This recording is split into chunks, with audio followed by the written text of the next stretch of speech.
Gautham Gambhir press மீட்ல ஒரு statement ஒன்று கொடுத்தாரு. என்ன சொன்னான்னா, ஒரு பேட்ஸ்மேன் 96 இல்ல ஒரு 97 ரன் இருக்கிறப்ப செஞ்சுரிக்காக ஒரு 4-5 டாட் பால் விளையாண்டாதான் அதே டீமோட ஸ்கோர் வந்து ஒரு 20 24 ரன் பார்த்தீங்கன்னா குறைக்கிற மாதிரி இருக்கு. ஸோ நீங்கள் ரொம்ப செல்ஃப்லெஸ்ஸாக விளையாடணும், டீமோட நல்லதுக்காக தான் விளையாடணும், பர்சனல் மைல் ஸ்டோனுக்காக விளையாடக்கூடாதுன்னு சொன்னார்.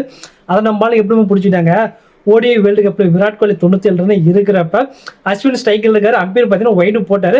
அதை பார்த்து விராட் கோலி பார்த்தீங்கன்னா பயங்கர ஷாக் ஆகிட்டார். அம்பீர் ஒய்டு கொடுக்கல. அதுக்கப்புறமேட்டு விராட் கோலி ஒரு 4 அடிச்சு பார்த்தீங்கன்னா செஞ்சுரி அடிச்சாரு. இதெல்லாம் வந்து நம்ம ஆளுங்க என்ன பண்ணுறாங்க, அப்படியே மெனிபுலேட் பண்ணுறானுங்க. கௌதம் கம்பீர் எவ்வளோ வன்மம் பார்த்தியா, விராட் கோலி எப்போ பார்த்தாலும் டார்கெட் பண்ணிட்டே இருக்கான்னு சொல்லிட்டாங்க. கௌதம் கம்பீர் சொன்ன ஸ்டேட்மெண்ட் நான் கண்ணை மூடி நம்புவேன்.